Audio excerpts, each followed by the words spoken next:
Welcome, welcome. Are folks joining? I Yep. can't see. Oh, I can't see. Welcome. Good morning, everyone. Happy Monday.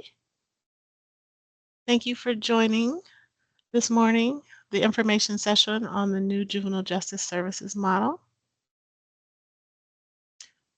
My name is Deidre Jackson. I'm a program and planning specialist at DCYF, and I will be presenting some of the information you'll receive this morning. You'll also hear from our colleagues at JPD, as well as representatives from the Justice Services Care Coordinators and CARC. Next slide, please. Before we officially get started, we like to acknowledge the land upon which we do our work. DCYF acknowledges that it carries out its work on the unceded ancestral homeland of the Ramaytush Ohlone, the original inhabitants and stewards of the San Francisco Peninsula. As the government agency that stewards the Children and Youth Fund, we accept the responsibility that comes with resources derived from property taxes upon unceded and colonized land. We recognize the history and legacy of the Ramaytush Ohlone as integral to how we strive to make San Francisco a great place for life to thrive and children to grow up. Here is our agenda this morning. We just completed our welcome and land acknowledgement statement. We'll then have opening remarks from our department leaders, Chief Catherine Miller with JPD and DCYF Director Sharice Dorsey-Smith. We'll then have a quick recap of the planning process and Justice Services funding allocation, followed by the CARC and JSCC model presentation. And lastly, we'll finish with some questions and answers. So now I would like to hand it over to Chief Miller from JPD. Thank you. Thanks, everybody. Thank you so much for being here. This is an important conversation, so I'm really glad that you're taking the time to join us this morning. I wanted to give a little bit of context about what brings us here to this moment, and kind of to the RFP that we are all now implementing, doing the work of implementing. This RFP, this most recent round, and this 5-year window that we are in, was designed to address what I would say were two key kind of movements or evolutions in the juvenile justice system in San Francisco. The first one was that we really heard in all the venues, from the closed juvenile hall work group to the mayor's blue ribbon panel to countless probation meetings and other meetings, the real need to be having a more intentional way of centering the role of community for kids going through the juvenile justice system. So a lot of what we've heard and you all have heard and have experienced was that a lot of young people coming through our doors either weren't getting connected to community support, or it was happening too late in their time as they navigated their way through the system. And we really heard this very consistent theme, right, from all of these different settings over the years, that we needed to really be intentional and create a model that would ensure that every single young person going through San Francisco's juvenile justice system got community support early, got connected to someone who could then help them leverage the incredible array of opportunities and services for kids in the city and help and support them through their time here. This RFP was designed to do that. The other thing that this RFP accounted for, the other movement, and that's a good thing, I think. The other good thing is that juvenile crime has really dropped. It dropped for over the last 2 decades. It has been steadily decreasing. And in fact, from 2017, when the last RFP was being written, to this one, the number of referrals into the juvenile justice system dropped by 34% just in that time period, after decades of decline. Again, this is like the best possible thing, right? But we also knew that it meant we were going to need to be right sizing as we created a new model, that we weren't going to need as many organizations supporting youth through case management, but we were still going to need organizations to be doing all of the important work that kids need as part of their journey here and their experience growing up. We knew that we would be funding kind of a discrete set of organizations to do that core juvenile justice service connection model that you'll be hearing more about and that you've heard some about. And then figuring out the right and effective ways to be linking that to all of you. And that's really what we're here today to do, to figure out how to make sure that as a continuum, we are all meeting the needs of our kids, that we're supporting them as best possible, both government and community through their time here, but also building those links into services that can far outlast their time with us. So I'm excited for this. I think that we are learning, feeling our way through building out a new model. And this is an important piece of it. So thanks for your time. I'll kick it to Sharice. Thank you, Chief Miller. Good morning, everyone. Sharice Dorsey Smith here with DCYF. And I can just echo everything that Chief Miller just said. But what I wanted to reiterate for folks this morning is that with everything that we're doing, like I said, we're being intentional with our approach, intentional in the impact we want to have on children and youth in the city. The work that CARC, as you'll learn, and the Justice Service Care Coordinators are providing is work that they need to do in coordination and in partnership with you all that's on the call. Collectively as a whole, it'll take all of us in order to make that difference and have that impact and be the resource that our young folks need as they navigate through the system.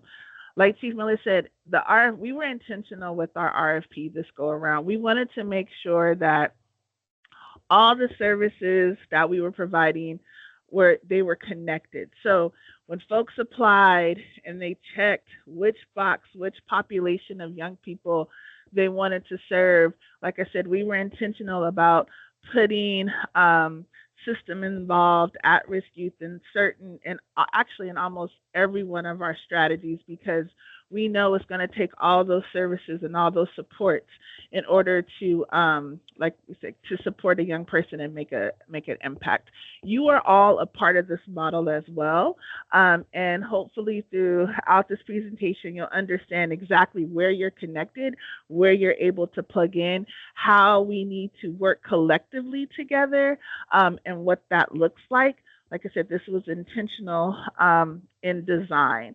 And so hopefully by the end, people will all see exactly, when you've been reached out to, if you haven't already, you will be, when you're reached out to by a juvenile, a JSCC, I'm just going to use the acronym right now because it's a mouthful, that it's been intentional because you're providing, you have that resource or that support that's needed for that young person.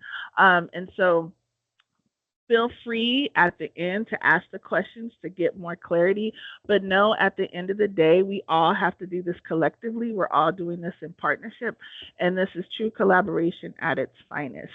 And I will not hold up the presentation any longer, and I will pass it back to Deidre, I believe. Yes, correct. Thank you, Sharice and Chief Miller, for that framing and for emphasizing the importance of this work. So as Chief Miller and Sharice already explained, a lot of planning went into developing this new model and to get us to where we are today. It began back in 2019 with Mayor Bree's Juvenile Justice Reform Blue Ribbon Panel, the closure of Juvenile Hall Working Group, and in 2021, the DJJ Realignment Committee. In 2022, DCYF conducted its community needs assessment, which then feeds into our services allocation plan that was released in 2023. And all of these planning processes go into informing and developing the request for proposals, which was released in 2023. Next slide, please. And then here is just an overview of the funding allocation for the Justice Services service area, but highlighting here the CARC at 1.5 million and the Justice Services Care Coordinators 3.5 million across all of the JSCCs. And now I will hand it over to Maria McKee to get us started on the JSCC CARC presentation. Thank you, Deidre. Good morning, everyone. I'm going to try to share my screen, and that's always a little bit scary, so please bear with me.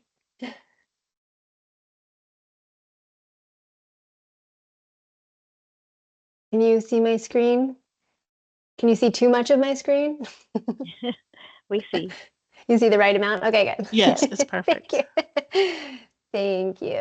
Okay, now let me change slides. Oh, there we go. Okay, so I'm just going to do a little overview of the model. I will be collaborating with Kisai Henriquez and Don Stuckel on this presentation, so I will pass it off to them as we go. So the model that Chief Miller and Charisse just described is to really create both support for young people from the community-based support for young people as quickly as possible after their first system contact with the juvenile justice system, and provide that support throughout the juvenile case process, and then build a circle of support during that process that will outlive the process. So that's kind of the continuum that we see on the screen here. So the first system contact, when a young person is arrested, primarily by the San Francisco Police Department, but could also be contact with the sheriff or juvenile probation, that makes them justice involved. If they're not diverted from prosecution to CARC, which CARC we'll talk about a little bit in a minute, then they'll go into this CARC Justice Services Care Coordinator model. CARC is the first point of contact for all young people now, whether they're booked into the Juvenile Justice Center or they're cited in the community. CARC does an intake process, an assessment process that then informs the referral to a Justice Services Care Coordinator. And also as part of this model, CARC has expanded their hours and to work later in the evening as well as on Saturdays, which is really exciting because it does mean that young people in the Juvenile Justice Center who have been booked into custody can be assessed on Saturdays as well. CARC then makes a referral to one of the 5 Justice Services Care Coordinators, and Don will provide more detail about the kind of support that they receive from the care coordinator. But I will say that it's a mouthful, but the title says it all. So care coordinators are coordinating care for young people while they are juvenile justice system involved. This model really allows us to bring community to the table so that there is a community-based point person for that young person at the table with the other justice system stakeholders, who is then coordinating referrals to other supports and services that the young person needs. And that's the final step of the continuum, which are the referred services, the complementary services, all of you that will support the young people while they're justice system involved, and to the extent that they or their families need it, beyond. That's what we want, is the beyond. We want kids to come out better than they came in with all of the supports that they need from you. So next slide. A little bit slow. Let's see. Okay, here we go. The target population is young people who are arrested in San Francisco under the age of 18, or for a juvenile court matter. When the state closed the Division of Juvenile Justice, the state youth prison system, it also increased the age of juvenile jurisdiction up to age 25. So that means you would have to have become juvenile justice involved when you were under 18, but you could remain, depending on probation and just the jurisdiction of the juvenile court, you could remain connected to the juvenile probation department until you're 25, and so they can still receive support from the care coordinators during that time period.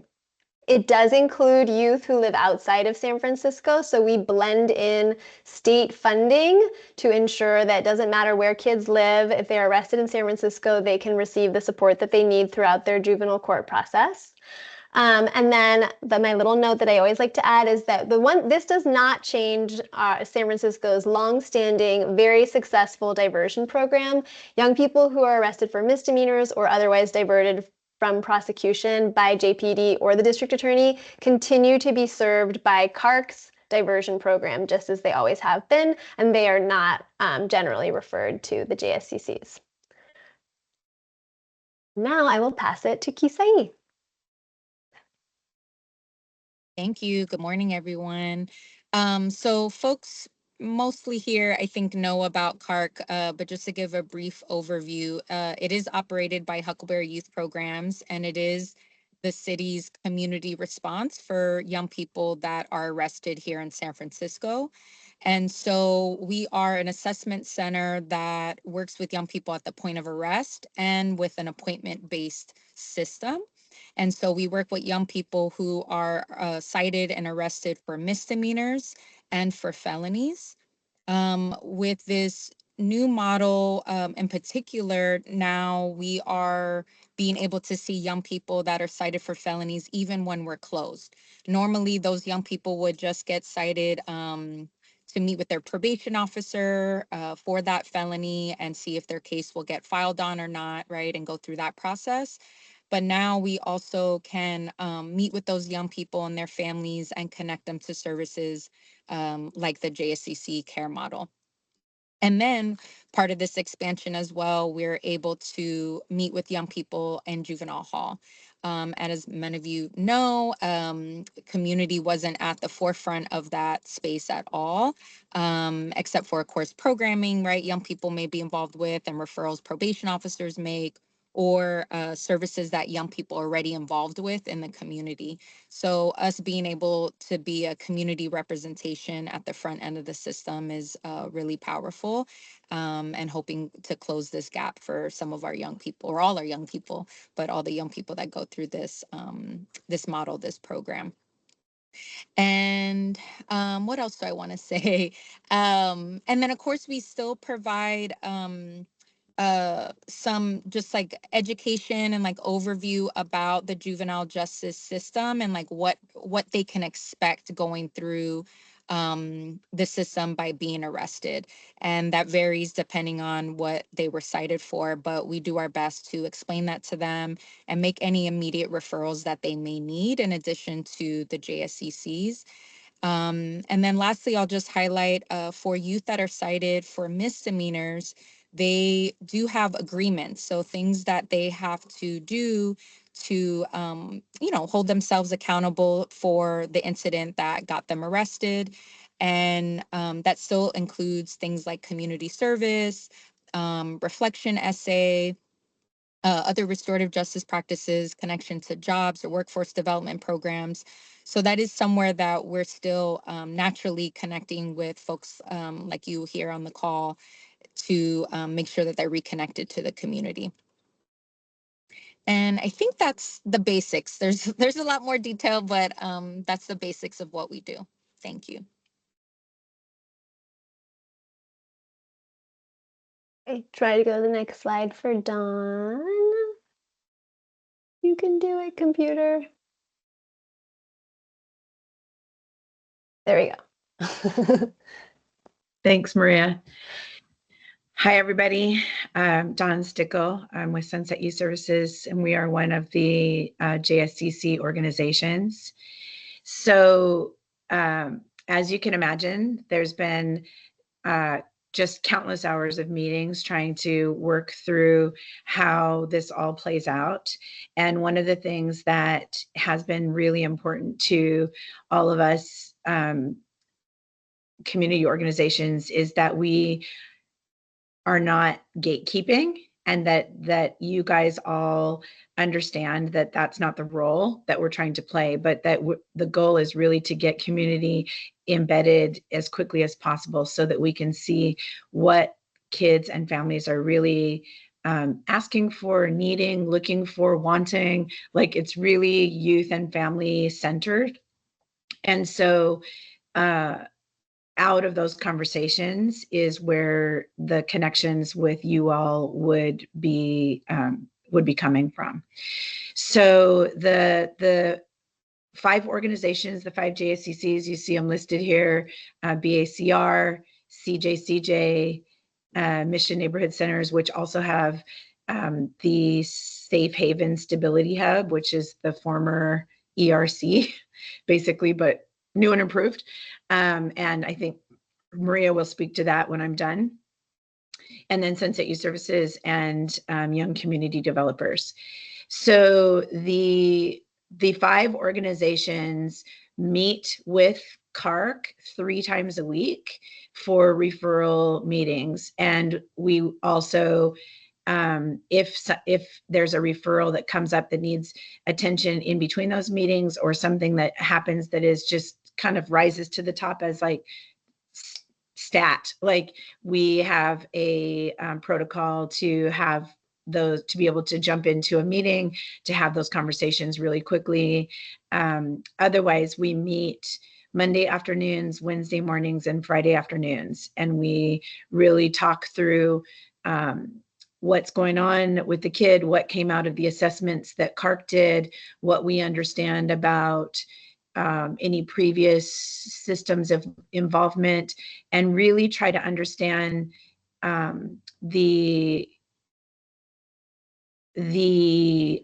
needs and the desires of the young person and the family. So part of the assessment is, it's a lot about what they're excited about, what they like to do, what they're currently doing, what organizations they're already connected with, where they, you know, if they play football, where are they playing football, all of those types of things. And also some future oriented stuff. What do they want? What do they hope for? What do they, you know, and I will say kids say some of the most touching things in what they're like dreaming about and thinking about for the future.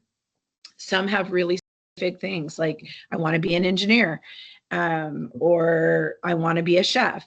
So then we take those things and we do 2 things. One is we initially talk about which organization of the 5 JSCCs feels like the best fit, has capacity, has cultural and language capacity for this young person. Also, just which of the case managers within all of our teams seem like they would be the right fit for this young person and their family. We also make suggestions in that time off the top of our head of like what organization we think might be a good fit if the young person didn't name. I will openly say it's a process. If kids haven't specifically said like, I'm already working with X, then it really is a process of getting to know the young person, getting to know their family, not wanting to overwhelm them with a bunch of stuff right out the gate, but really thinking through connections and being strategic. And that is that's the role of the JSCC. The referrals are brought to the group by CARC, as I mentioned. And so the JSCCs they're case managers, and each of the organizations hold a team that are a team of juvenile, I don't know, justice service care coordinators. The case managers, they hold this young person and their family along with others. They work directly with the defense attorney on kind of whatever we can support in terms of this young person's progress through the system. Anything that we can help support, anything we can help get in place, line up, connect, any of those kinds of things. If there are things that the parents or the family or the caregivers of this young person are specifically asking for, those come into the mix as well. And JSCC's work to serve the entire family. We help them set and accomplish goals, as well as work toward the goals that are set by the court and probation. And so there's a lot of kind of mutual supportive work happening. And the idea is at its core, the very idea is building a trusted relationship that goes beyond their time in the system. It is creating a safety within that process for parents who are feeling overwhelmed, scared, angry, all of those things, to really say, we're going to come alongside and walk through this process. We go to court with you. We will do our best to answer questions. We will be the connectors. We will help sort of hold that space with you. We advocate and we respond to individual needs that the young person and their family show up with. So it's really important that the JSCCs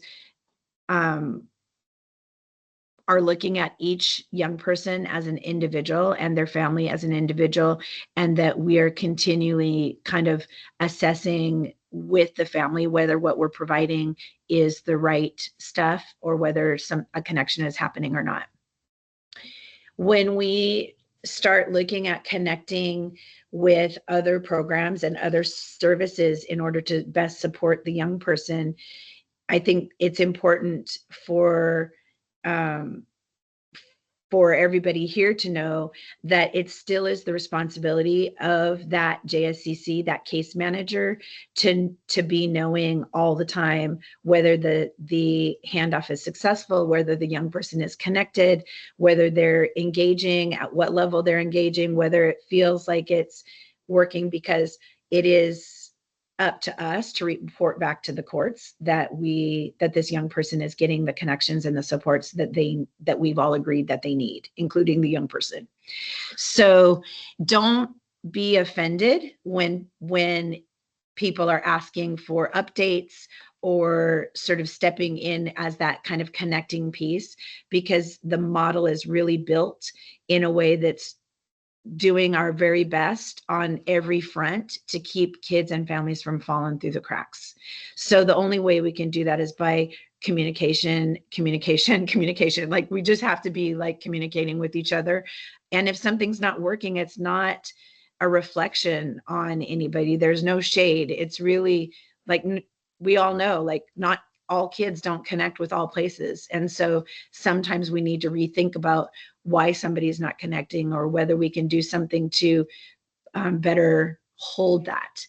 And I think one of the exciting things about that is that it's a lot like if you guys have done or work with sort of supportive employment, right? It's that same idea that before you just fire a kid, that there's like this other person in the mix that can try to help work through what's not working.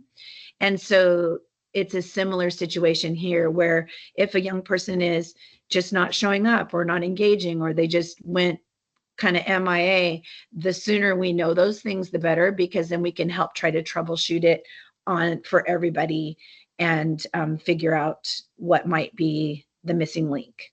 So the idea really is that we all work together as a team. I think Maria might have mentioned that we are also serving out of county, quite a few out of county young people, and we are actively building relationships with service providers and CBOs in other counties so that we can get kids connected to programming and services in their own home county, which is the most ideal. So that's another thing that JSCCs spend a fair amount of their time out of the city in other counties, connecting with schools and organizations out there to try to connect kids closer to home. I believe that might be all I need to say on that. I could give it back to Maria to talk about Safe Haven and then answer questions later. Thank you, Dawn.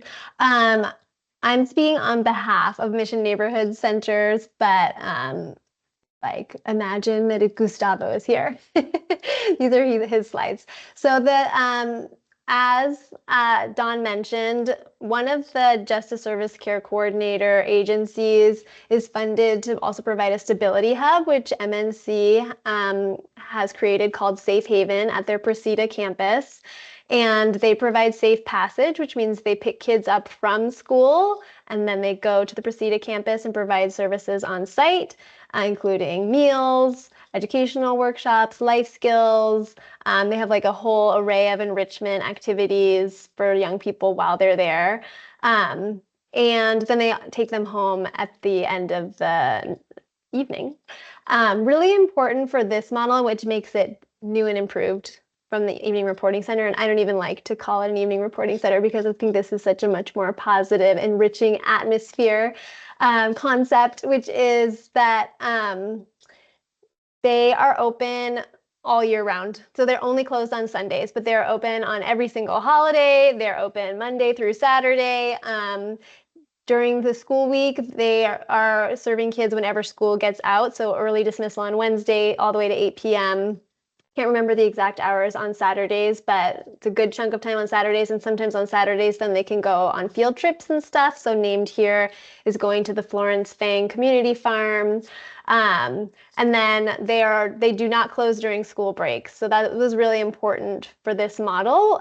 We need to support kids when there's nothing else going on when school's closed. So they are open during Thanksgiving break, winter break, literally every holiday except Sundays, which I think is really exciting. And we've been able to visit the location and in general, obviously the beautiful community space that served the community for many, many, many years, but they've also done a really nice, thoughtful job of thinking about how to serve this older population while also maintaining the support that they provide to other community members and children. So it's really cool.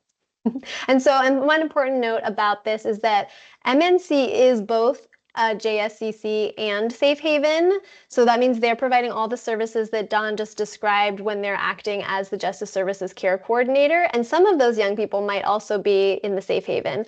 But other JSCCs can also have young people in the Safe Haven. The Safe Haven is kind of its own standalone program that any young person can be served by regardless of who their care coordinator agency is. So there are a mix of young people there.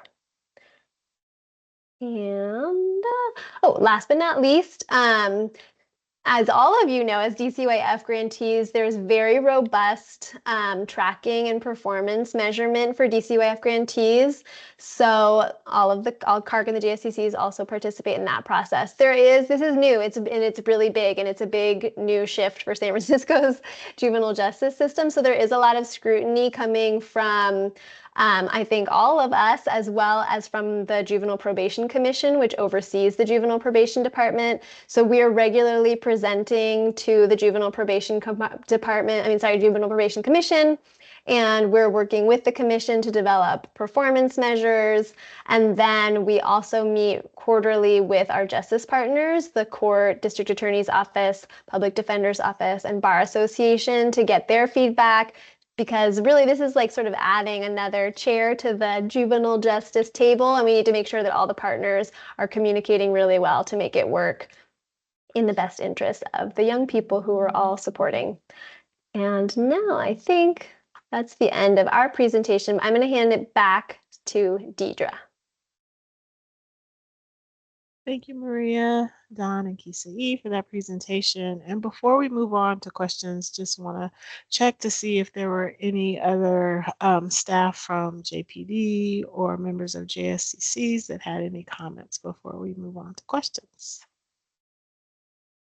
Okay, seeing none, we will now take time for question and answers.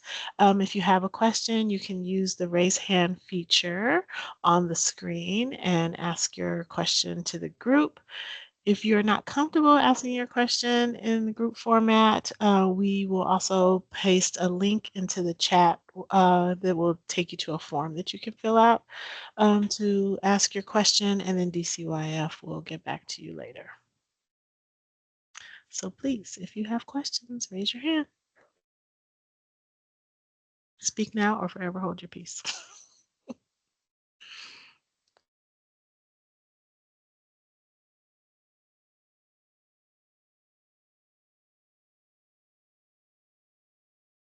Great.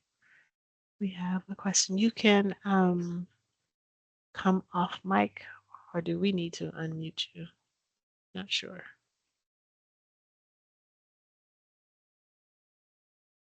Prashni, do you know if we need to unmute this person? I just allowed Mike for the Okay. hand. All right.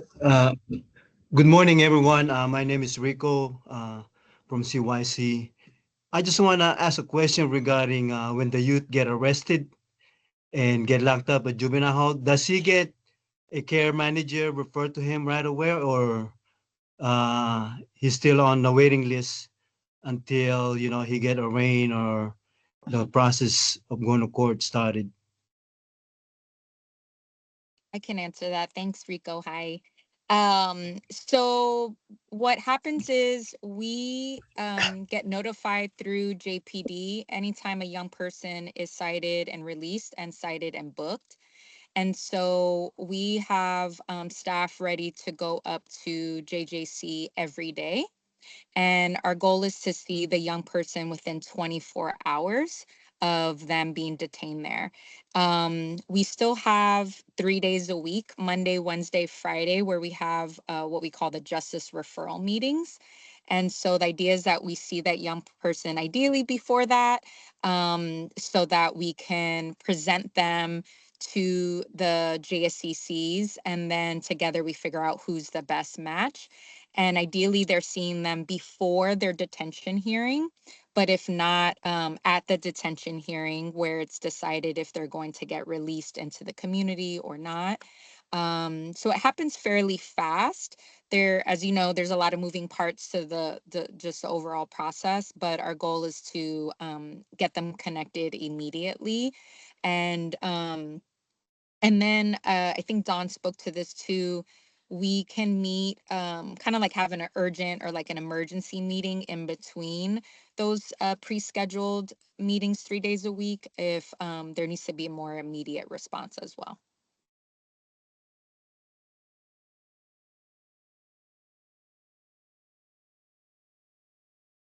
Thank you. Any other questions? Great. Go ahead, Michelle. Unmic me. Hello, can you guys hear me? Yes. Hi, good morning, good afternoon. No, still morning time. Good morning, everyone. Thank you so much for this presentation. Michelle from Instituto Familia de la Raza. I guess my question, as we know, our young people here in San Francisco, there's so many providers, they come into contact from their schools all the way out to community. My question is more like, what's the best way to communicate with JJCC? And then how do we continue to hold our young people and families' confidentiality in this communication? Don, do you want to answer that? The best way for ARGs to communicate with the JSCC? So, hi, Michelle. Are you saying like if you know that a young person, if you have a relationship with a young person who has been arrested and you want to reach out initially, or are you saying once a JSCC reaches out to you about a young person? I would say both, because both are real. Okay. So the confidentiality is tricky, as everybody knows. So I will start with the fact that the all the community-based organizations, CARC and the 5 JSCCs, are all cleared under a court order. We went through an exhaustive cyber risk assessment, et cetera, blah, blah. And now there's a court order that clears us to speak with each other about, and JPD, about young people. So there are confidential things obviously in place all across the board, but that allows us to share certain things with each other. When we are reaching out to you about a young person, there should not be conversation about what is happening with this young person, what their charges are, why they're in, anything like that. It's really more about, hey, this young person is really said they already have a relationship with Instituto, and they're interested in continuing with their therapy.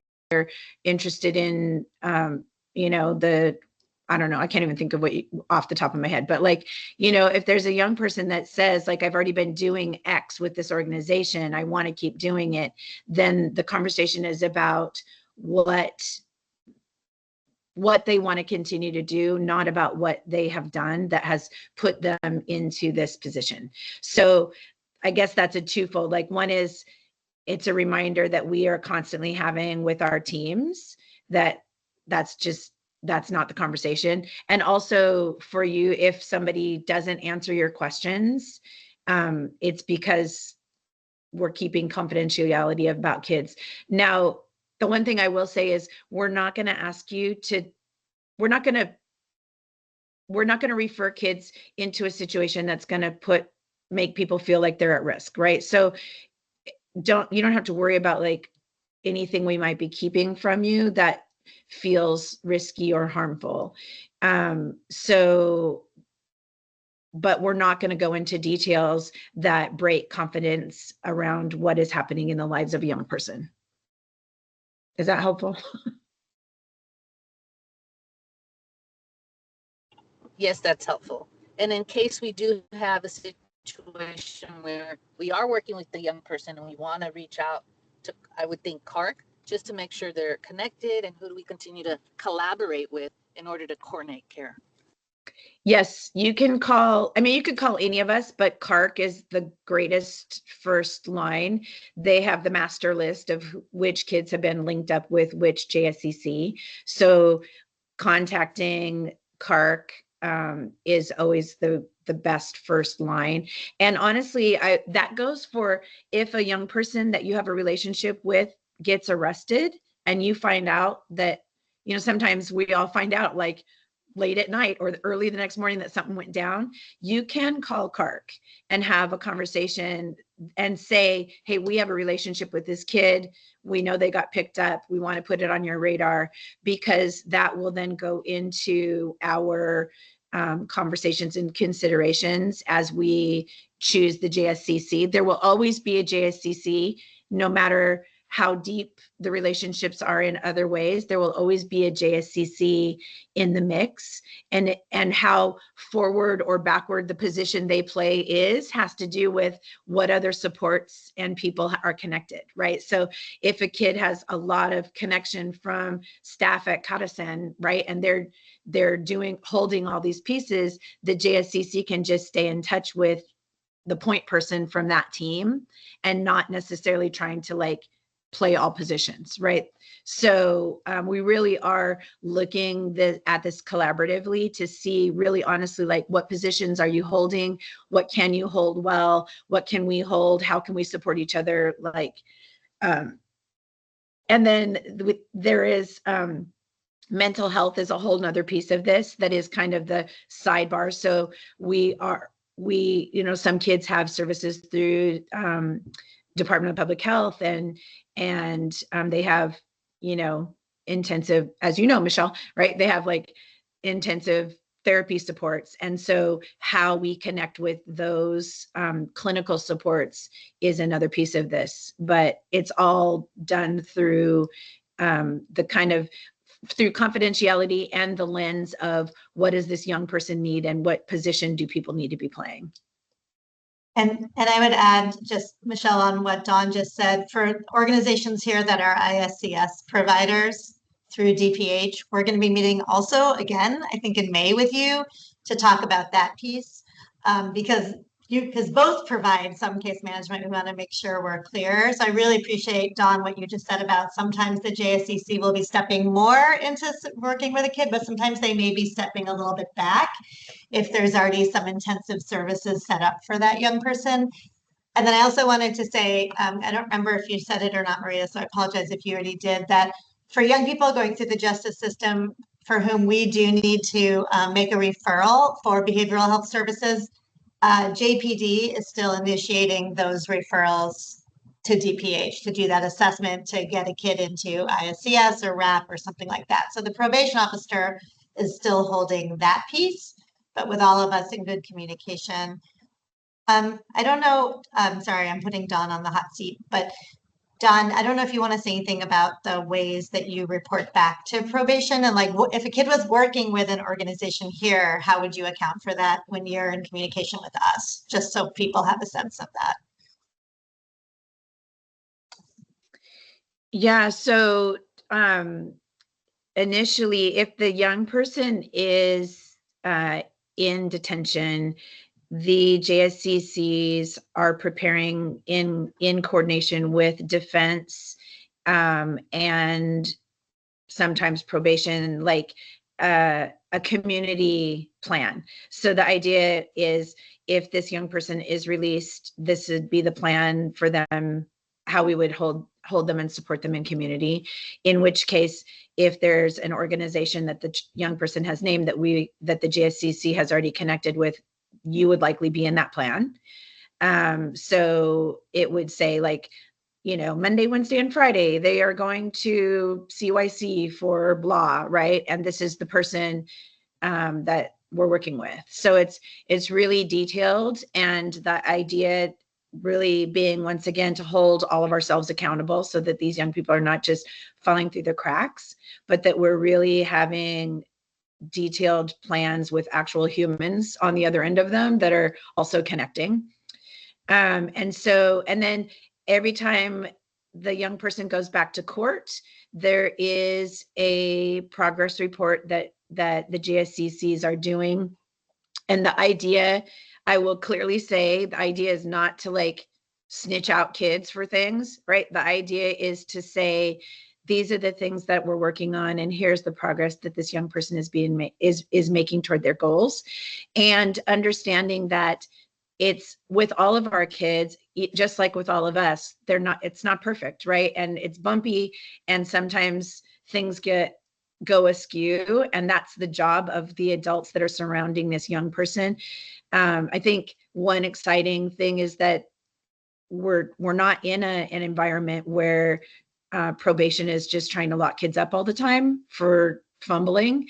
And so, but that's also not the goal of the progress reports. The progress reports really are just to say, like, here's what is happening. And I think really being able to say these kids are connecting in these really real ways, it just shows more intentionality on everybody's part. And so that is how those are brought in. And then if for some reason a connection just isn't working, then we will adjust that and make sure that the court understands that this adjustment was made because of whatever reason, right? Like, it's not trying to blame people for things or point fingers. It's really about being individualized to the needs of a kid and family at any given time. And those also change, right? So could be going really well for 3 weeks and then go off the rails for a variety of reasons. So we just have to stay flexible and open in our communication. Is that what we were looking for? Great. Thank you, Dawn. Any other questions?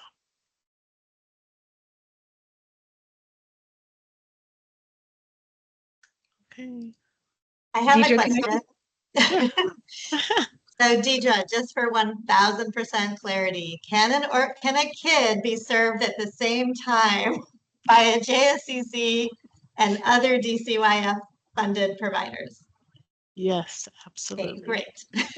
Thank you. I know people have had anxiety about that, so we just really want to make sure people know and are comfortable with that. Yes, thank you for that question. I also wanted to clarify one thing, if I could.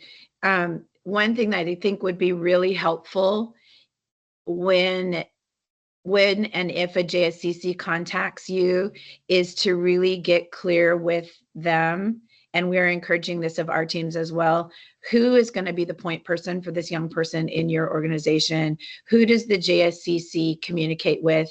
Like, what is, so that then those two can actually create their own communication plan. It's going to be different for everybody, so there's no like template necessarily for that, but they will decide, how often they're going to check in, what kinds of things are going to kind of like start a process of like a more frequent check-in or whatever. I think those will be made case by case, but I think just if your teams could know that a point person, whether that's the person who's the head of the actual program that the young person is in, or if that's somebody else, it needs to be somebody who can really speak to their level of engagement and be clear. But I think we just want to make sure that those communication lines are really solid. And then if that person left your organization, that would be clearly communicated, and we would know, the JSCC that's working with them would know kind of who the next person is, et cetera. So just that's top of mind for all of us. And I just want to put that out there for everybody else too. Yes, that's a great point and very important. Well, if there are no further questions, this concludes our information session on the new juvenile justice services model. Can I add one thing, Oh, yeah. Deepa? If you have questions, don't hesitate to ask them to any of the people who are speaking today. We have not figured everything out. So questions are important and helpful and will help us only do a better job in serving kids and families. So don't hesitate to ask if something's it's not working for you or it's confusing. Just please ask all the questions. Thank you. Yes, absolutely. And then I think we have a link. Are we able to drop that into the chat, Prishti, for future questions if they come up? Yeah, I'll drop that in. I know I shared it in the Q&A feature, but I'll Okay. send it in the chat feature. Hopefully everybody could see that.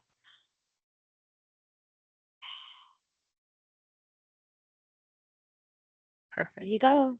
Great. Thank you so much. And thank you everyone for joining. Thanks, everybody. Bye. Thank you. Bye.